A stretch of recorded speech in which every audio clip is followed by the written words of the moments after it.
and welcome to another edition of the One Team We Agree On. I'm Jillian. And I'm Kyle. How are you doing today? I'm doing fantastic. How about yourself? I'm doing great. We have an excellent interview planned for you today that we just got done recording. Do you want to take away who we're talking to? Yeah, so we are thrilled to have former Union 2 coach, most recently the U18 men's national team coach. Also, he coached at Penn State and West Virginia University, Hmm. Coach Marlon LeBlanc. Yeah, no, this has been something, for those of you that follow us, we cover Union 2. Um, just getting to know Marlon Hmm. and along with the players that we've covered, it's just been very nice to finally kind of have a good conversation, sit down since the last time we talked to him, which was the MLS Next Pro Finals. So, yeah, without further ado, we're gonna get right into it. Here's our interview with Marlon LeBlanc. We are thrilled to welcome our guest tonight, former Union 2 head coach and most recently coach of the U18 men's national team, Marlon LeBlanc. Marlon, how you doing this evening? Guys, it's great to see you. It's been a few months since I last got to see you, but I'm doing Yeah, great. well, we appreciate this and you taking your time to speak with us. So, want to kind of get into this. Marlon, talk about how you first got into the sport of football and ultimately how did you end up getting into coaching? Yeah, well, I consider myself to be an old timer now, by the way. So many moons ago, when I was born in the 70s. No, um, uh, I think typical soccer kid, super hyperactive as a child. Um, you know, get my mother got me in, just needed to get me active, so she threw me into soccer. Um, it caught on, got really excited about what I was doing. I just remember having fun. Those are again decades ago in terms of childhood memories, but moved through the pathway, the old ODP system, Hmm. before the all these academies and everything else were developed. We had what they call the Olympic Development Program. And I had coaches like Nelson Rodriguez, who actually now works with MLS, Hmm. was formerly with the Red Bull organization. Manny Shelshite, who's a legendary coach out of New Jersey, who's also been with the Red Bull organization, but coached at Seton Hall for many years. Ray Reed, who was head coach at UConn for a long time in Southern Connecticut State and won national championships there. Lots of those kind of great coaches that I got to come up with in the old ODP system. And grew up watching guys like Tab Ramos and Tony Miola and John Harkes and Claudio Reyna, all these legends of the game that many of our probably kids have never heard of or don't think about. But I just remember kind of getting caught into the game of the old Rutgers teams and Hmm. guys like Alexi Lalas and those guys were playing back in those days and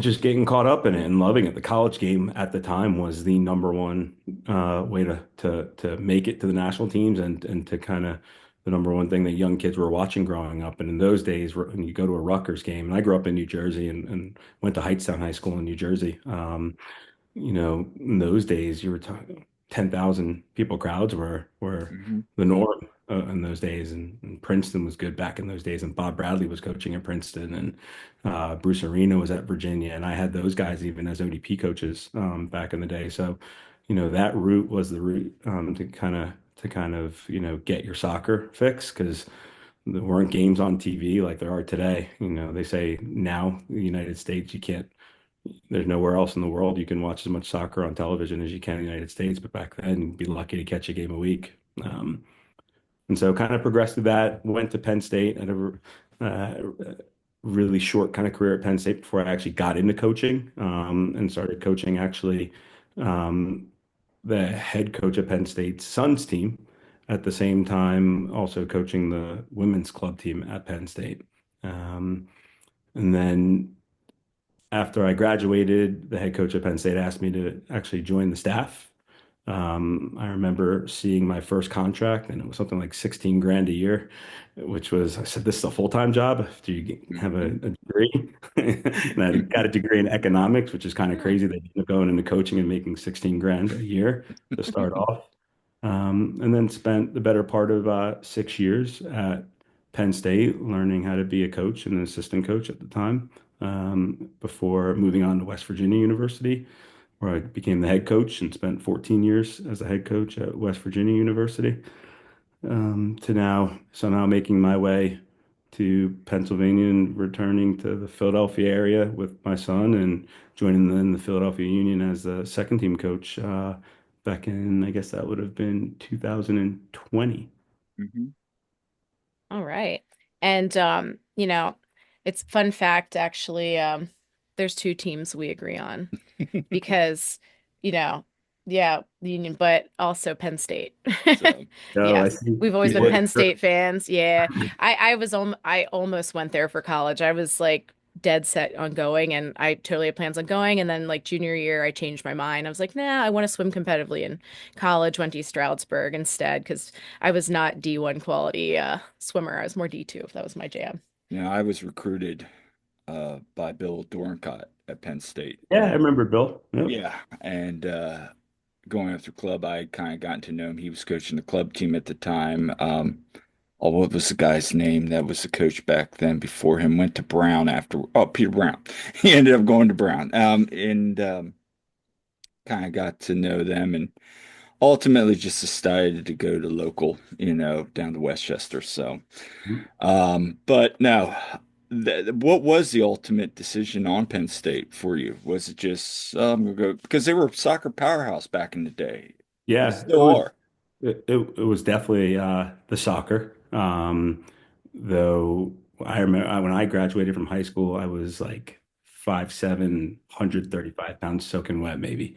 Um, and I probably could have used a gap year. You see a lot of Hmm. kids now taking gap years and being a little bit more prepared, both socially and soccer wise for that next step. But yeah, I chose it specifically for soccer. I still have lifelong friends that are part of that were part of that team. A lot of local guys actually to hear: Brandon Seaman, Jay Cafferty, Matt Woolley. All those guys were Penn State guys, when I got there. And still have lifelong friends. So no complaints about that decision. Though if I would give advice and do it again, and certainly now in today's era of college athletics, where more and more guys are older, entering college, certainly would have probably preferred to have taken a gap year before making that decision. Yeah, I think a lot. I think that's a big thing with a lot of athletes now. I kind of get your sentiment on that because you see, especially when I was getting out of it, a lot of kids just coming in that weren't prepared, and they could use that, whether it be private school or just training, and just kind of learning a little bit more before they get to college. And it's only going to get tougher. I think Yep. the junior college route, especially if they're getting those years of eligibility back, means another older freshman coming in maybe at 20, 21 years old. And it's going to be tough for a 17-year-old, that's, like I said, 135 pounds soaking wet, to be able to compete with a 21, 22-year-old right from day one. So let's talk about what were your influences in coaching back then, even now? Who did you kind of look to for influence there?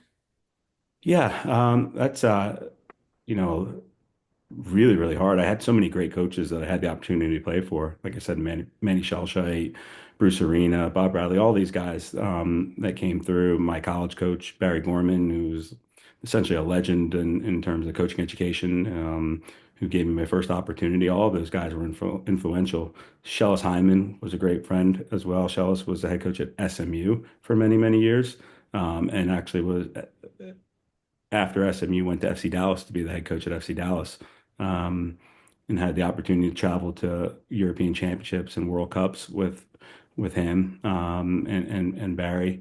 But really, I think it was getting started so young when you still felt like you could play, but maybe felt like you were a little bit better at coaching than you were at playing. Um, Really just monopolized my passion for wanting to do it as a career. Even though I did have a degree in economics from Penn State, I just couldn't picture myself sitting behind a desk, from 9 to 5 every day. I still had a passion for being out in the field and wanting to do it. And, um, there were lots of influence. I loved Arsenal as a kid growing Mhm. up. I still love Arsenal to this day. Um, at a When I was a freshman at Penn State on the team, there's a great friend of mine now who was actually in my wedding. Michael Cole was came from Derry, Northern Ireland, and had come through the Arsenal system as a academy player. And he hooked me as well when I was a freshman at Penn State and really got into it. And um, I think my influences were more, maybe people I didn't get to connect with, like an Arsene Wenger, and Mhm. seeing the way that his football was with Arsenal. Notwithstanding a lot of black players on the Arsenal team. So I think there was a connection to that as well, and seeing him work with that team and the way they played, the Invincibles team Yep. that went undefeated in the Premier League. Those types of things really, I think pulled me towards wanting to coach the game, and then obviously the old Barcelona teams, the great ones that came through and were that played the beautiful game, the old Brazilian teams with guys like Dunga and Ronaldo and Rivaldo. Those seeing the game played that way was mesmerizing as a young coach, and wanting to kind of replicate those kind of things. And, I'm probably showing my age as well, but I remember growing up in the 80s playing soccer and, I like AC Milan and having you couldn't watch soccer back then, so you get like the little magazines and the little home videos and it's amazing like you said because, I was big Gout fan growing up, Rudy Gout and oh my gosh, Beckenbauer, all those guys, Beckenbauer's my dad's and, favorite. and Yeah. Van Basten, all those guys, and you just would read about them, and that's where my love of the sport came up, And growing. you know what else? And they talk about the power of a World Cup, but the Yeah. 90 World Cup. Hmm. I don't think you don't realize until you go through it what it means to have a World Cup in your country and seeing it up close and personal. And essentially, I think this is what 18 years old, 17, 18 years old at the time that World Yeah, Cup, and you're hooked. And I think that we're going to see the same type of impact here coming up soon. we're definitely going to talk about that a little bit, but I want to get into some experiences at when you were at WVU, but first I want to ask you, and you've probably had this before as a coach, being asked, why do you coach? The why. Why do you do what you do and not something else? And I always like asking colleagues this question is, why do you coach? Yeah, I think you can ask that question in a number of ways. Why do Right. you coach youth players? Why do you coach Hmm. this age group? Why do you coach professionals? I think for me originally, I think it's evolved. I think originally I started coaching because I felt like I maybe gave up playing too early and wanted to stay involved. Then I fell in love with the game and and felt like I could help other players fall in love with the game. Then as I started going through like the coaching education process and the licensing and the schooling and all that kind of thing, you started to feel like you were getting better at it and you wanted to see how good can I really get at this thing.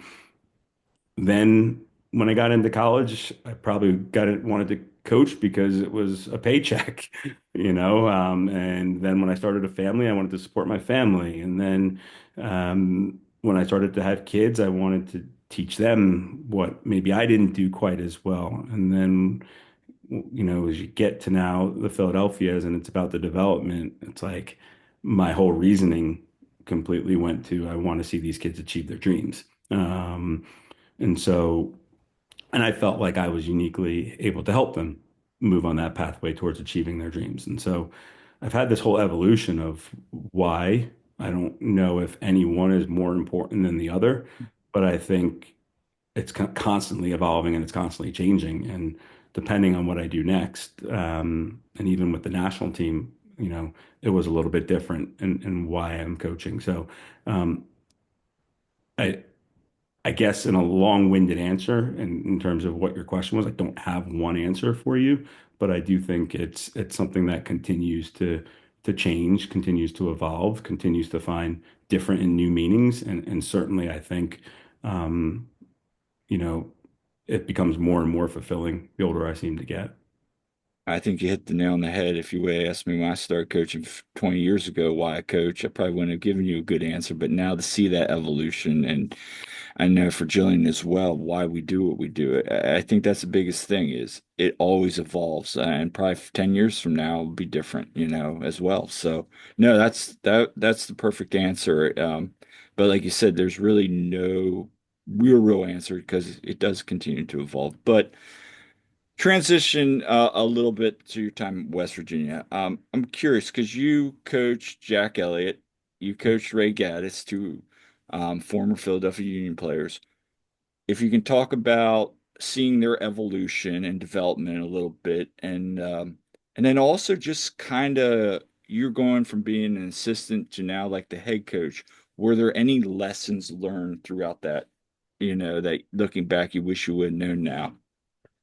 Yeah, look, I have uh, two of the greatest players I ever had at West Virginia were Ray and Jack. Ray, interestingly enough, was the first ever home visit I ever did as the head coach at West Virginia University. Where his family invited me into his house, and I sat down and, you know, talked to him about WVU. And he was a kid who had everybody after him, UCLA, Indiana, all these blue bloods. And here I was at West Virginia, sitting in his home and talking him into giving us an opportunity to show him what we could do and what we could do with his career. Jack Elliott was a really funny recruiting story. My assistant at the time, who's now currently the head coach at West Virginia, who played for me also. So he played for me, was my assistant, and he's now currently the head coach. Went to the same school that Jack did in England and was at home for an alumni kind of like event at the school. And then came back and said, "You need to see this kid play." And so I remember I got on a plane, overnight flight to London. Um, my assistant at the time, now head coach Dan Stratford, picked me up at the airport. We drove to where Jack was playing in a men's game at his school. It was literally raining sideways, pouring down. And I remember Jack scored playing center midfield as like a six from like 35 yards out, an absolute bomb. And when I tell you I was 5'7", 135 pounds when I graduated from high school, Jack might have weighed less when I first saw him. He was that skinny, and a beanstalk in terms of his height. But met with the family after, offered him a spot that day. Actually, my recruiting skills got him to commit for nothing on zero scholarship. Before he stepped foot on campus, I had had some money open up and I gave it to him, which went a long way towards their trust in me, obviously, as well, because at that stage we didn't have to. And obviously, Jack ends up doing really, really well. Both guys did really, incredibly well for this club. Won a supporter shield. Ray is one of the all-time minutes leaders Mhm. at the club and games played and appearances. And Jack, obviously, a very, very great career here as well before moving on to Chicago. But um, it was the two of them really probably helped me get the job here too, because when the job opened up, they were both starting in the back four for the Union at MLS's back Mhm. during COVID. And the opportunity kind of popped up out in the middle of nowhere with the change at Union too. And Ernst had two guys down there that he could talk to about me on the spot, which worked out pretty well. But um, moving from an assistant to a head coach and lessons learned, all those kind of things. Look, I think um, I think when you're an assistant, you're just trying to pick up as much as you possibly can. And I think a lot of times you learn more about what not to do than you learn what to do when you're Mhm. assistant coach because you're a little bit closer to the players, especially when you're a young assistant coach. Mhm. you build those relationships with the players, and you kind of see what they like and what they don't like, what the head coach does, and you have an opportunity to be like an intermediary between the two. And so I think I learned more about what not to do. But even as a head coach, I could tell you, I was a head coach for a better part of 20 years now in my life. There's so much there's so many things that I did when I first started that experience would tell me I would never do again. Mhm. And you learn a lot from the mistakes that you make early on as a coach, even despite the lessons that you learned, as an assistant coach. So I think coaching is about evolving as much as the meaning of why we coach evolves. It is about learning. I think I've been blessed to have a kid in this age group that's kept me young in terms of needing to find new ways to adapt and change who I am as a coach. I think when we were kids, um, you'd go run through a brick wall for your coach, right? And Mhm. now you got to kind of walk the kids through why they should do it, and they'll ask you why, and they'll challenge you on why. And I think when we were kids, we just did what we were told. And so having probably a kid kind of grow up with me as a coach through the process, I think has also really helped me learn some lessons that I've been able to put into practice with, my most recent experiences too. So let's talk about the transition from West Virginia to Philly. What was that transition like for you? Yeah, it was tricky. It was really tricky for a couple of years, really, because I had I was blessed enough to be on some pretty good long-term contracts at West Virginia over the 14 years I was there. Mhm. But as my son started to get older, we needed to find some new opportunities for him because West Virginia just isn't really known for youth soccer development. So we started off by every week driving him back and forth to Columbus. This was back when Greg Berhalter was the head coach Yep. in Columbus. Um, and that region meant we had to drive to Michigan for games and Indiana for games. And that was really difficult. And Columbus at the time didn't have like a training ground like they do now. And so if they would move their spot. So, one day a week we might be 2 hours and 45 minutes to the east of Columbus for training. And then the next day we might be 3.5 hours on the west side of Columbus driving from Morgantown. But then when they moved the team to Austin before they had the Save the Crew campaign, Yeah. Precourt moved the team to Austin, but they cut the funding on the youngest age groups. And Kellan at the time was playing up 2 years with the 2006s on the U12 team, Mhm. but they weren't going to have a team for him moving forward. And to move up another age group 3 years would have been way too difficult for him at his age. And so we left Columbus, and it worked out great that they were able to save the team, but they lost a little bit of stock in their academy. And I had played with Phil Karn at Penn State, Mhm. and Phil was in Philadelphia running the YSC at the time and coaching the U13s it was. And so Phil invited Kellen out to just come in and train one week. And luckily enough, he did really, really well to the point where he was invited to come back and came back again. And they wanted to add him to the group. So he joined this incredible group of '08 talent that was at the Philadelphia Union at the time was like Anis Saidi and Jordan Griffin and some of the other kids in the academy. It was a top team. The Graham family was very influential in that age group too, because Steve Graham's son Gunnar Graham is part of that 2008 group as well. So um, for a year then, after we left the Columbus Crew, my wife drove my son back and forth to Philadelphia every week, 4.5 hours from Morgantown to Philadelphia. They would leave on a Friday. He'd play in the game on a Saturday, stay through training on Tuesday, and then get back to Morgantown midnight, sometime between midnight and 1 o'clock on a Wednesday morning, and he would go to school for 3 days and repeat. Missed about 60 something days of school. So that became old really fast, obviously. Mhm. And then 2019 rolled around. We decided I was in the last year of my contract, and we kind of kept it quiet. We packed up our home, put it all in storage, quietly began selling the house.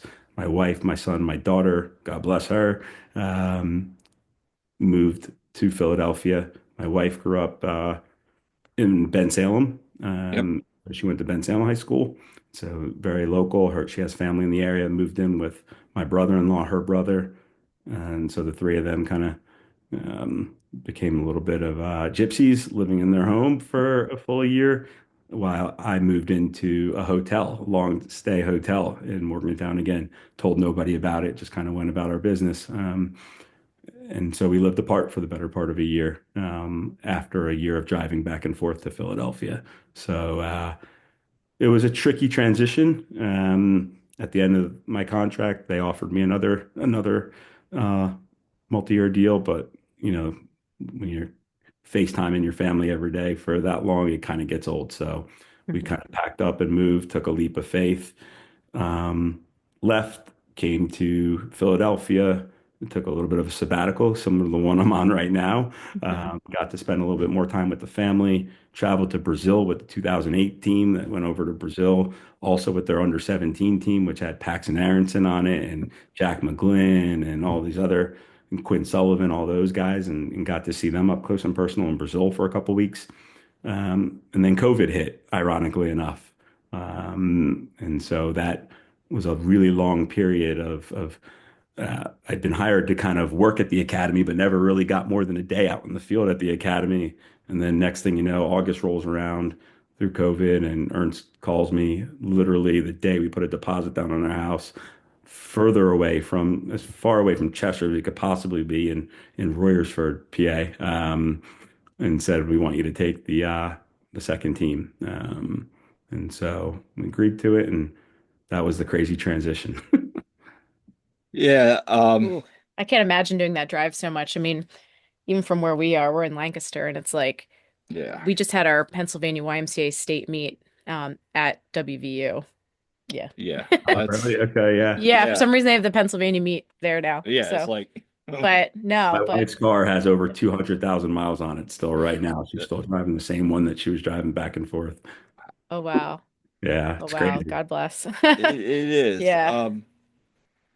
I I want to touch on, last year because, just speaking with you out in training and just in the interviews, how special that team was and just the experiences and seeing that. And I just want to get some of your favorite thoughts and memories from that year. And I'm sure you have many, but just kind of your thoughts on just that whole little encapsulation of, your time with the second team. Yeah, I think last year really kind of just was a culmination of just a lot of really great work across the board, players, staff, um, collaboration, um, sticking to principles of how we wanted to do it. I think from day one, from probably talking to you guys, and maybe even before talking to you guys, I told you we'd never, ever, ever put winning and the will to win ahead of the development process. Hmm. And Hmm. always believed if we developed properly, the winning would come. And the winning happened in year one, it happened in year two, but it really took another level in year three of Next Pro. And yes, we made the playoffs all 3 years. It was never the goal to make the playoffs and to win MLS Next Pro. The goal for me was always truly, and it never wavered about the individual development process, and the belief that doing it that way would lead to team success. And I think the best memory was honestly getting to see those guys lift that trophy, because it was everything that it could possibly have been for their individual development and their betterment as players and as human beings, with the success of winning something as a team. And trust me, they had the goal to win. They all wanted to Hmm. win last year. But as coaches, we never made it more important what than what the objective was about, which was doing what we could to help them. And so my greatest success, and I was asked earlier, and I think in the season was, what was your best moment? And it was getting to stand always, and it always has been standing out there with their shirts. And that was the prize. That was the trophy. Hmm. Because that was ultimately the number one goal and ambition. I can say to you right now, still doing that was still even better than winning the Eastern Conference Championship because that was still the number one goal was them making it to the first team, them developing, getting better, going to college, whatever it might have been. But the for me, it was probably the most satisfying part. Maybe not the best part, Kyle, of last season, but the most satisfying part was sticking to your guns as a coach and doing what you believe in, principle wise, and still getting what you thought you could get out of the group collectively as well, which was winning a championship and doing it the way that we did it. There was proof now to the concept of what we've been talking about year after year and game after game, and seeing it kind of come to fruition was really satisfying. Yeah, I think you hit the nail on the head of just the development. And it's never been about winning, it was about development. You said that many times to both of us. Yep. And I think that's one thing we've always been very, impressed with, not only Hmm. just the second team, but the academy model of that as winning as a development as a wins way of winning. So And I feel like it keeps them grounded a bit too. It's like, yeah. yeah, they're doing really well, but here's the main focus, you know? Yeah. So, like Jalen Hurts says, keep the main thing, right? Yeah. Exactly. And But look, yeah. everybody's different, right? Like, Yeah. Yeah. and no one's to be begrudged for saying, it's about winning and you got to win Hmm. to be able to do it. Like, there is no right or wrong way. But I can say wholeheartedly now, if you truly believe in something and you're willing to stick to it, um, you'll find out whether you're right or wrong along the way. And like I said, it was really satisfying to say, okay, we did it our way and it worked. You can win and you can develop at the same time.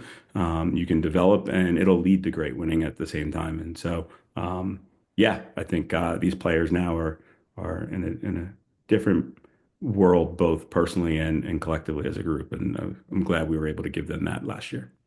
Yeah, you could really see how they were bought in and just that team camaraderie. Like they Hmm. always talked like when we'd interview them too, how bought in they all were, how their locker room was great.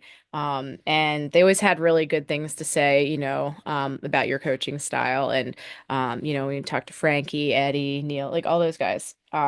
I think it was Yeah. just the biggest thing I will take away from that whole thing was there was everybody had the same voice. There wasn't Yes. the language was all the same. And that's as a Mm-hmm. coach, as people listening, that's when you know you have something very special. Yeah. And even said that to the national team kids. And I mean, you want to talk about a tough, um, the project of coaching a national team and bringing kids together from all different clubs with all different styles of play. And and maybe they don't know each other, they don't play each other very well, but play with each other often. But the importance of a great locker room can't be Mm-hmm. understated. Like camaraderie in your locker room, and and that's just not the players, the coaches too. Mhm. When you're together, you can overcome a lot of obstacles. And our team last year was 9.9 times out of 10 younger, Mhm. more inexperienced, um, you know, not as big, not as strong, but we had a locker room that was undeniably stronger than, just about everybody we played against. And it allowed us to at least be competitive every single match. And when you have that and you have a team that's united on that front, a lot of times you don't have to be the better team. You just got to be the better team of the day. And we had that last year for sure.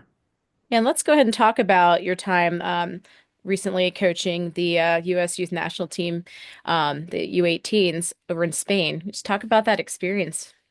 Yeah, fun experience. It came about a little bit out of nowhere.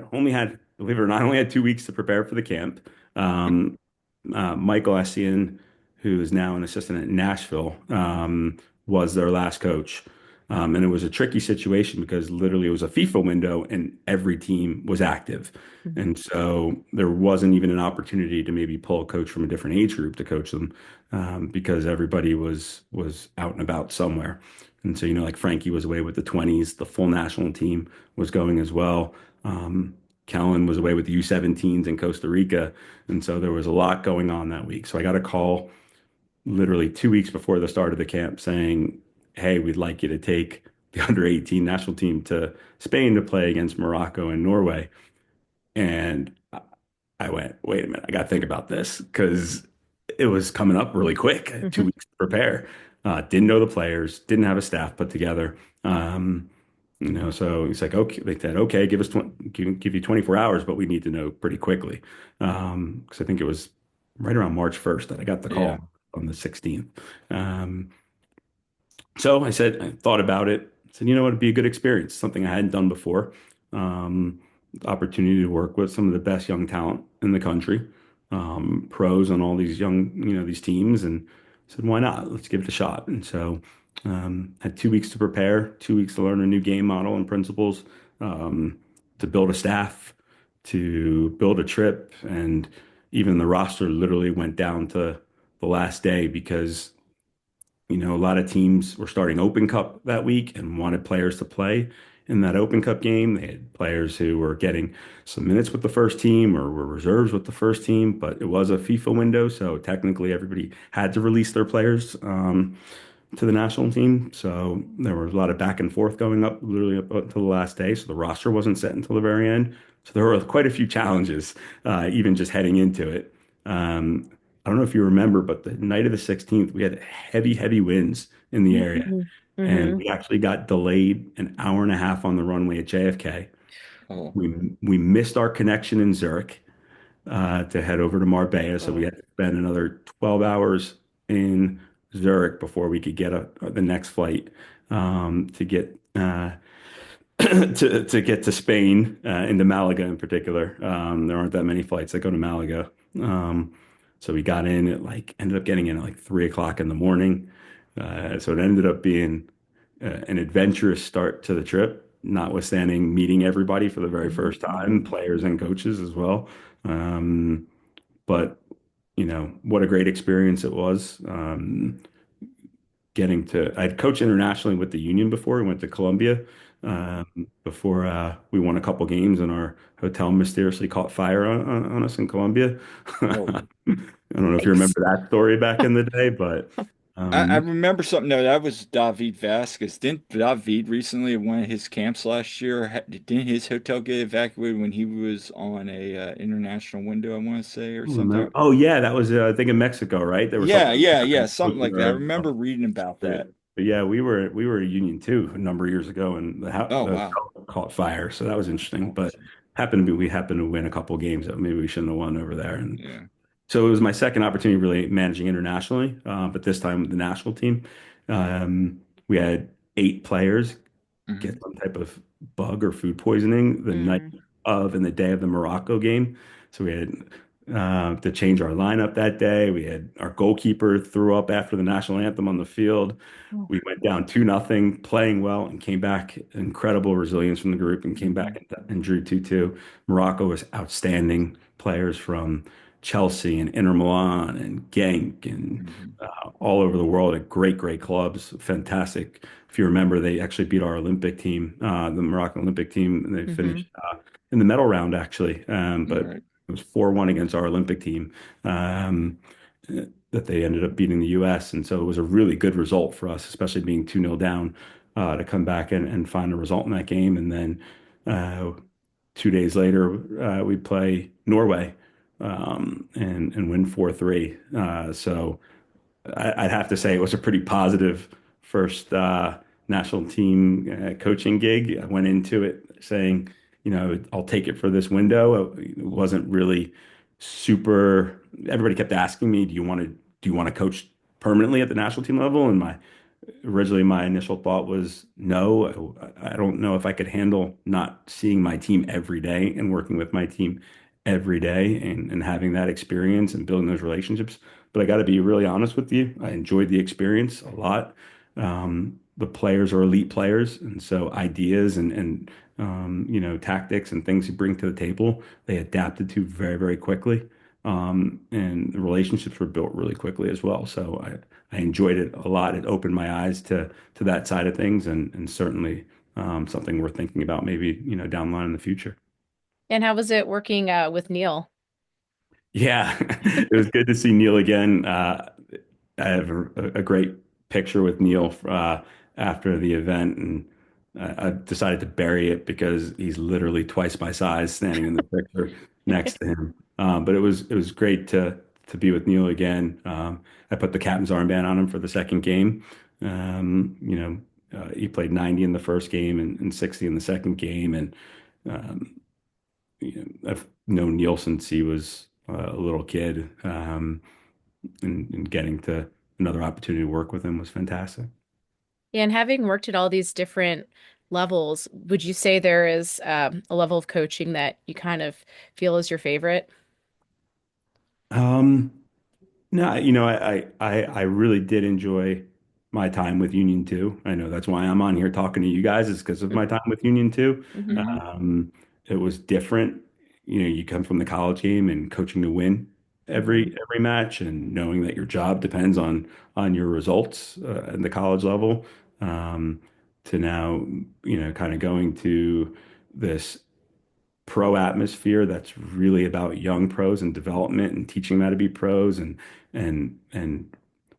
you know, there's an expectation of wanting the team to do well and winning, but also maybe not at the forefront of your thought process, and being able to compartmentalize that as a coach who wants to win and wants to do well and knows that, you know, my experience as a pro coach here will also determine my own personal career and future, but at the same stage, not putting one ahead of the other and making sure that um, your objectives are still achievable for each of your individuals. To then coaching a national team where it is about results, obviously, but a little bit of the same kind of experience that you have at the Union, where it is about developing these guys for the senior national team. But you know, it's you got to go and win. You don't go and win at the national team level, then, you know, it speaks to you as a coach as well. And so being able to kind of marry them all together, I wouldn't say that there's one more than the other. I think I'm at the stage in my career where I'm looking to be inspired finally. Hmm. It's probably a little bit more about me also wanting to fulfill some inspiration and not be bored with what I'm doing. Hmm. Um, Still want to be challenged with what I'm doing. Um, you know, the next project that I take on, I think I certainly want some fulfillment from that side for myself as well. Sure. I know at each level, you pretty much there's something rewarding to be found at each one and things to learn. I know like Kyle's coached anywhere from like college to, developmental, and Hmm. I haven't really done college so much, but I've done high school developmental, like all the way down to teaching babies how to swim, But, definitely something to be learned and taken from each step of And, the and journey. and like I've always said, it evolves over time. You think you get Really locked does. into one thing and then it just changes. But I do want to talk about development a little bit because, I don't know how much you still follow the Philadelphia Union, but now you've seen Frankie getting some starts, and McConaughey's made some appearances, and they were big. And then you have CJ, Kevin, David, all those guys that are, signing homegrowns. Like to see that development as a coach, does that still does it make you proud to see now Frankie go and do well and just seeing that journey he's come from? Yeah, you know, I obviously do still follow the club, and I will probably for the next 6 years at least, Mhm. because my kid will be around here for a long time. But Yep. the yeah, you know, it's no different with Paxton Hmm. and Jack McGlynn now that he's in Houston, and Right. Brandon in Montreal. Like I still have relationships with all these guys, and with Frankie. You know, I'm uh, really close to Frankie because he was one of the guys I started off with when I came to the Philadelphia Union, and got to see his evolution as a player. But for me, because it was about the relationships and the individual more than it was about the results and the winning, um, I guys like Frankie will forever be, you know, um, part of the puzzles that are put together that complete me as a coach. Um, and it's not just the Frankies of the world. Ian Abbey, who went from Rutgers to Providence, you know, still communicate and have a relationship with him. Jackson Gilman, who's at Pitt, I got to see not too long ago. Like all of these guys, when for me, coaching is about relationships, and it will never stop being about the relationships. And so I'll continue to support and talk to Frankie from afar. I, I got to, you know, to see Eddie Davis and those guys not that long ago as well. Hmm. Eventually, I'll make an appearance at a Union 2 game. So far, the schedules haven't worked out to be able to do that, but eventually I'll make an appearance and I'll get to see them. But look, I'm incredibly proud of Frankie and Quinn and Cavan and Makanya and all of those guys, and the next ones are coming soon. And Mhm.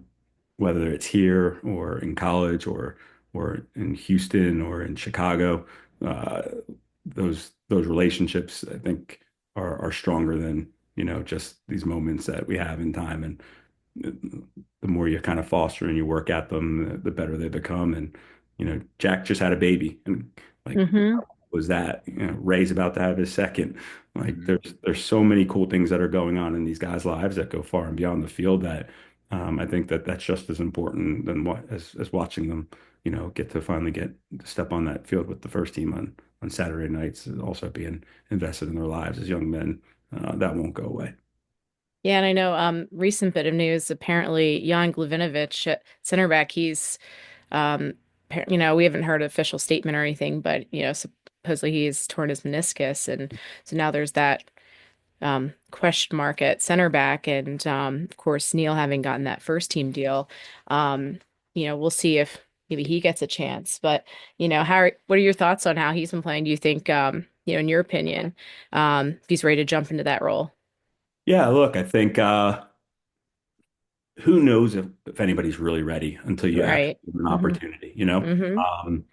I could say the same thing about coaches. Like, I don't have any MLS coaching experience, but I can't get any Hmm. until I do. So it's one of those things where it's like sometimes, you know, sometimes going out there and doing it also get you ready than just Yep. saying, you know, oh, he's played enough minutes in the second team, or oh, he shows, oh, now you know. There's no magic crystal ball that tells you exactly when somebody's ready. So Hmm. um, there were lots of people who didn't think Frankie's ready. And is Frankie Hmm. ready right now? Maybe, maybe not. But he's Right. performing, Yeah. and he's only performing, and he's only opened our eyes because he got the opportunity to do so, right? Hmm. You'll never know if Cavan can play 90 minutes until you let him go play 90 Right. minutes. You, you never knew that Quinn was going to be able to be a starter and get all these assists and goals for the team until he actually got to play. So look, Neil will make mistakes when he goes in. They all make mistakes. Hmm. The most seasoned veterans make mistakes in our first team and around the world. So uh, I I think Neil is the type of kid you want to give an opportunity to. Hmm. Um, Hmm. when he's ready for it, who knows? But I think he'll be more ready for it the more times you put him out there. So Yeah. Absolutely. I think that's a great point because, yeah, it has been great to see, like, these guys. It's like, all right, let's see what you got. Makanya, Frankie, and Sink or Swim. And I mean, I was impressed. I thought, they held their own, especially, against a tough team like Miami and some of these, like, seeing them go toe to toe. So, yeah, I think that's, a great way to put it. Let's talk about Kellan for a bit. He just signed that MLS Next Pro contract. And what as a father does that mean to you? And how has it been to watch his growth and development? yeah, I think. Look, I'm obviously we are as a family incredibly proud of him. I think what we're most proud of is that he when you I can't remember what the phrase that you used before. Keep the thing the thing. Is that what you said before? Keep What the was main it? thing the main thing. The main thing, Yeah. the main thing. Yeah. Kellan's been an incredibly driven kid since a very young age. And when we're talking about that driving between Columbus and Philly and all those kind of driving on a young kid, 9, 10 years old, when we asked him when the team went from Columbus to Austin, or when they got rid of the youth teams there, if he wanted to come back to West Virginia and play, and he said no, he wanted to be challenged. And so when we took him to Philadelphia for the first time, and we said, "Hey, do you want to do this? Because it's a lot of driving back and forth." He said, "Yeah, I want to do this," and this was at a very young age. And so a lot of sacrifices that were made, not just from him as a young player, but from his mother driving him back and forth, his sister having to move and give up her friends in high school in Morgantown, and then moving to Philadelphia, and then obviously his father giving up his job. And I think at the end of the day, all any of us ever wanted to see him do was to try his best. And when you make that type of a commitment to a young child to kind of pursue their dreams, all you want to do is see them happy and see them try their best. And we told them right from the start, if you do your best and you make the thing, and you don't make it, will be 100% satisfied as long as you do your best and you gave it everything you got. And he certainly did. And kind of seeing his evolution now as he's growing and getting taller and stronger Mhm. and physically more able. He's starting to now really kind of break through, and more people are noticing it, in particular now the national teams as well, because he was in it very young. As a U15, a true U14, playing up with the U15 national team. Um, but then he kind of fell behind a little bit from physically as a late developer. And you could probably look at him now and see, he's a lot of legs, but hasn't quite filled into his body yet. So he's still growing, but he grew a lot over last year. And as that happened, he was able to do more and do more with the ball and do more in terms of really bringing out what he has between his ears, which is soccer. Because when you're smaller and younger, you have to learn how to be a better footballer than using physical strength. And now he's starting to combine the two. And it was evident when he got some opportunities with Union 2 last year. That you're like, whoa, okay, wait a minute. He's starting to come through. And I got a little bit of crap because I didn't start him until we went to Toronto and he scored a brace on his first start. But look, we're obviously very, very proud of him. For me, it's a little anticlimactic as being a coach and a father, just because Mhm. we work really hard at this every day since he was a really little kid. But to see him kind of achieve the first part of his dream is really gratifying for him and his family. But as the coach in me doesn't go away. He's just getting started, and he knows that this is the first contract. And in a lot of ways, it'll be harder to get the second one than it was to get the first one. And so it's a start of a whole new journey. The first one was getting to this point. Now he's starting another one. But we're really proud of what he's doing, the national team success recently as well, and Mhm. scoring in his international debut, even Mhm. though we kind of made fun of him a little bit. Congrats on scoring, even though it was a 20-second goal and Right. blowout. But it still doesn't take away from the fact that you got to score for your country. And then now with Union 2, and then eventually with the first team, this is going to be a journey, and he's just at the forefront of it. Yeah, when I interviewed him, Jameer and Jordan about that, and that's one of the things he said to me was, I know that this is just the start of the journey, and they all three did. So, and just to see those guys at that age understand that, so I think, yeah, I think like even Jameer and them are still in the academy technically, even though they go up with the second team. Like just to see that they understand that progression, it's just you don't hear that from every kid that age, that they're understanding that they're still plateaus and they're still young yet too. Oh, So, absolutely. so And it's been great to see that, progression that you've been on and to see them perform on that international level. I mean, that was really exciting. And just see that growth. Like we've seen so much growth from all of them. And, Kellan yeah, just not only has he just grown as a player, but even just talking to him, he's really been very thoughtful in his responses and able to talk about that really well.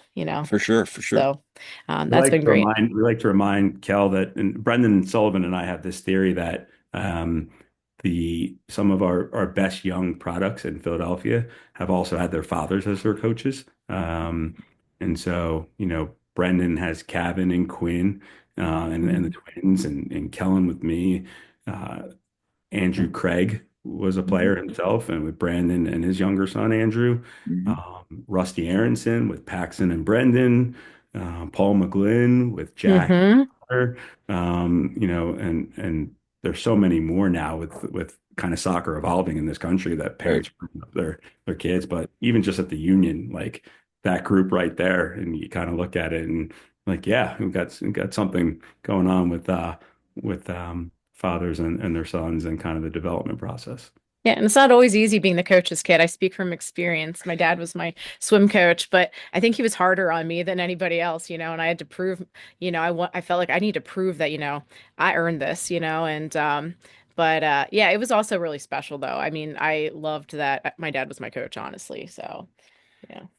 Yeah, two more topics, and again, we appreciate your time, Marlon. But I want to talk about U.S. soccer as a whole. Now, since you've been up with the national team, where do you see this country continuing to improve in the sport, and where do you still feel it needs to develop?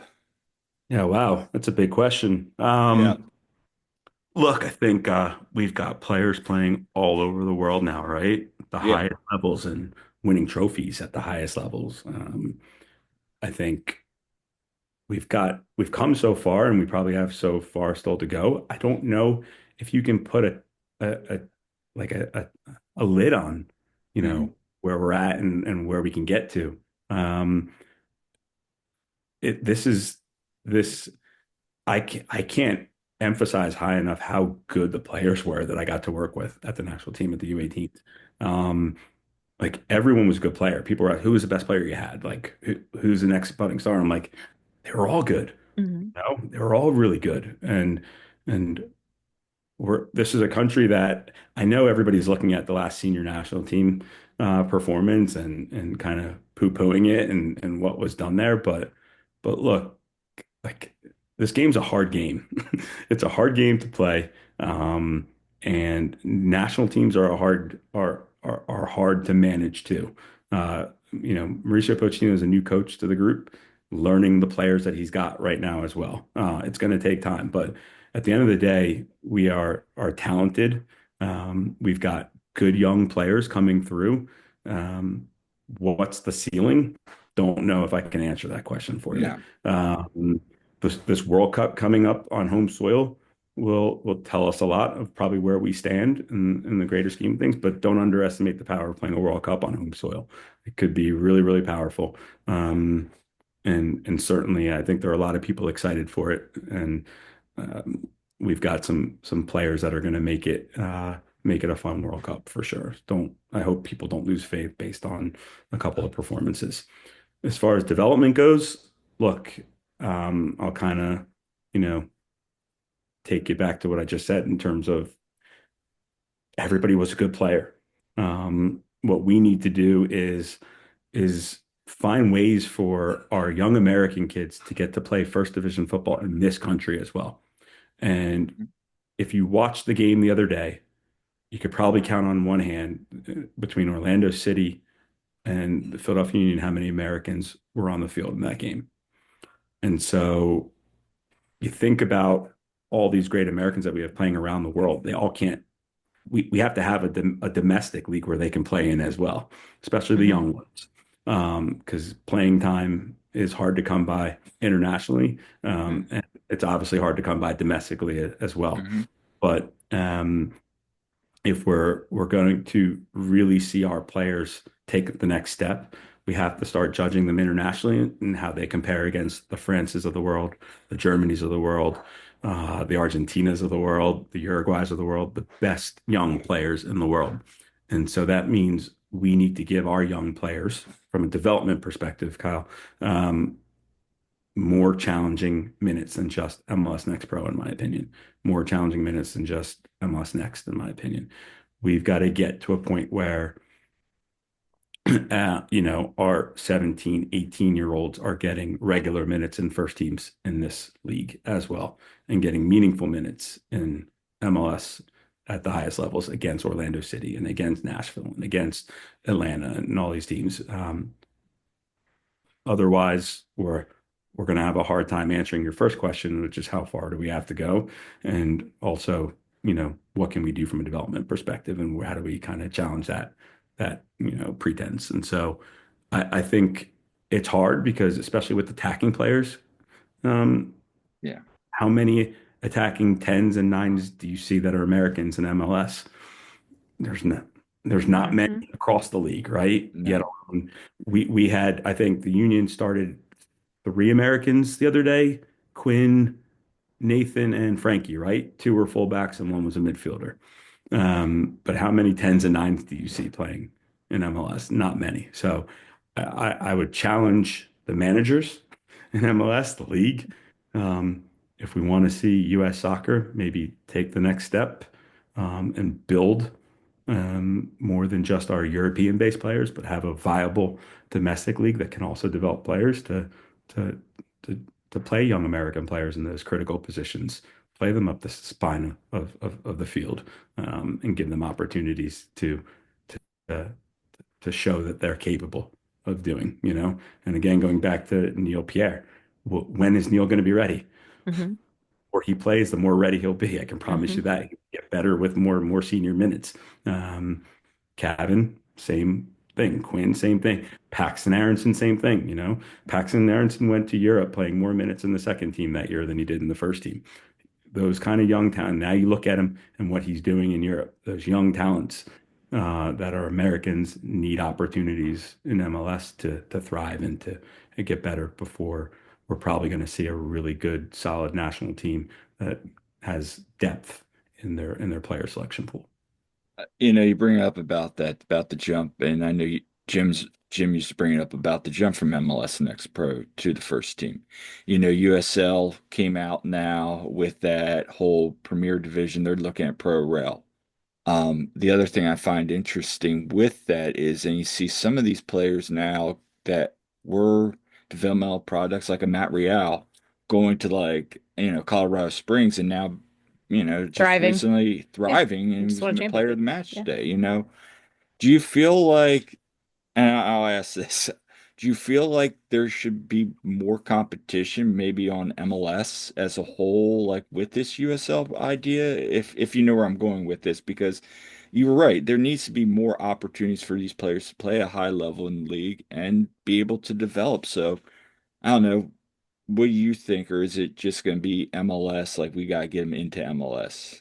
Yeah, I mean, I think there needs to be opportunities for players to, go on loans and Mm, push, USL. I know intra-league loans are almost non-existent, where perhaps a player that's not getting minutes here might be able to get minutes at another club. And to be quite honest with you, those are a lot of things that are above my mhm. pay grade in terms of how the league mechanisms work and how that works. But I think that innately you think about just development in itself. And you guys as swimmers would know this in terms of when you physically throw a kid in the pool and you have them swim, they adapt and they get better, right? Hmm.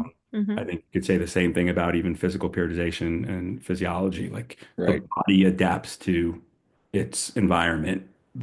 You can push it, you can not push it. The body will kind of learn to do things. I think soccer is very similar. You put them into a better environment, they innately will show you an improvement up to a certain point where it maybe becomes evident that they can't do it. But if you never push them to that, then you'll never know what they can and can't do and what they're capable of. Will you always get returns on day one? No. Will you always get returns in year one? Maybe not. But if you looked at Daniel Gazdag in year one of MLS versus year two of MLS, you see an MVP candidate and you see something different in year one. If you looked at Leon Flock when he first got here to what he was when he left, you see a totally different player. You see even guys like Bueno when he first got Hmm. here to a year later. And so it takes time.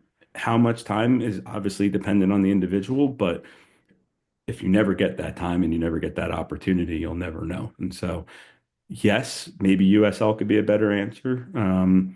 But I don't necessarily even think that MLS Next Pro isn't a good answer. People want to say that MLS Next Pro is not that good. USL has what, a 20-year head start on MLS Next Pro. Right. And you can argue that the 3 years of MLS Next Pro, what it was in year one to what it was in year three, Hmm. is significantly higher than even now in year four compared to year three compared to year one. And Right. take the same analogy we just used with the player from year one to year two. One league will take time, but I think that there's still development that can be had there, but I think you can certainly outgrow an environment pretty quickly, and then you have to find new ways to challenge players for sure. That's a very good point. Yeah, absolutely. I think, it is getting better and better and, exciting to see where it goes. Look at Um, from year one to year three, and now he's started 5, 6 games in MLS. yeah. Right. Nobody would have ever thought that. in year one of MLS Next Pro for Frankie. No one Yeah. would have ever thought that heading into year three of MLS Next Pro for Frankie, but it did its job. Could it have done a better job? Possibly, but it's prepared him and he's Oh yeah. gone into the first team, and no one's had any complaints about Frankie Westfield in the first team. We probably see a lot of other areas we want to complain about, but Frankie's not one of the first ones that come to mind. Yeah, actually, the fan response, at least from everything I've heard, has been like really, really positive. They're seeing what we already knew, seeing what we saw, with all Union too. So it's been really exciting. And you kind of touched on this a little bit, but just talk about, what are your future goals and anything you can share with future plans. I know you kind of alluded to that a little bit, but anything that you plan to accomplish moving forward. Yeah, I think right now I'm again from a professional standpoint just looking for something inspiring. I did have some off-season opportunities. I won't dive too much into it, but there were some opportunities in the off-season that just didn't feel like the right next move for me. You know, my my son still has another year of high school. When I left West Virginia, part of the thought process in doing so was that he has a better chance of achieving his goals of becoming a professional, but also, kind of seeing this whole process through if we are as a family are intact. We kind of believe that having a mother, father, all of us together was going to help him in that journey too. And just because he's signed a contract doesn't kind of dismiss the fact that that needs to still finish too. So I'd like to still be there for at least around another year or so, unless the right opportunity pops up. You just can't say no to, and then we kind of have to figure that part out. But I think that's one ambition is to continue to be a father for a little bit longer, and as long as he'll probably want to keep hearing my voice in the back of his head. Combine that with, you've probably seen I've done some stuff with Brendan uh, Hmm. Mhm. and the Sullivans and kind of Brendan's venture and into some individual and some private stuff that this whole theory of these fathers that coach their kids and it turning out pretty well. I think people see some expertise and some value there, and so we've started on a project together and with extra time and that's his vision and yeah, but at the same stage, just keeping the options open. Took this national team, this gig most recently, and looks pretty good on the CV, especially with the success that we had there. And it was another experience that opened my eyes, but just going to take my time and figure out the right thing to do. Hopefully, get to watch some games with my son playing and sitting in the stands doing it. And I'll probably head to the GA Cup and thinking about going to the GA Cup next week because Kellan's going to go down there with the U18s. Yep. They won that last year, and I got to see a little bit of that last year. But yeah, just want to be a father, uh, be a be a husband, and you know, just enjoy this time and a little bit of a break.